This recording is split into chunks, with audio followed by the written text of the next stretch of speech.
Bulletin breaking news. వైద్య విద్యా కోర్సులో ప్రవేశాల కోసం నిర్వహించే నీట్ యూజీ 2025 పరీక్ష ఇవాళ జరగనుంది.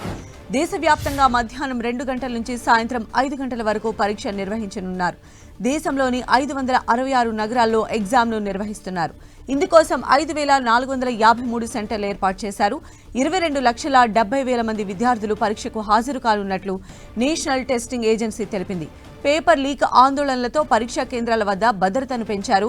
ఎగ్జామ్ సజావుగా నిర్వహించేందుకు అన్ని కేంద్రాల్లో మాక్ డ్రిల్స్ చేపట్టారు. మొబైల్ సిగ్నల్ జామర్ల పనితీరు, ఫ్రీస్కింగ్ తగినంత సిబ్బంది లభ్యత, బయోమెట్రిక్ పనితీరును గమనించారు. రాష్ట్ర కేంద్ర స్థాయిలో 3 అంచెల పర్యవేక్షణను నీట్ ఎగ్జామ్ కోసం ఏర్పాటు చేశారు. అవకతవకలకు పాల్పడిన వారిపై కఠిన చర్యలు తీసుకుంటామని కేంద్ర విద్యా మంత్రిత్వ శాఖ ఇప్పటికే హెచ్చరించింది. అభ్యర్థులకు 3 ఏళ్ల వరకు మరోసారి ఎన్టీఏ పరీక్షలకు హాజరవకుండా చర్యలు తీసుకుంటామని వార్నింగ్ ఇచ్చింది.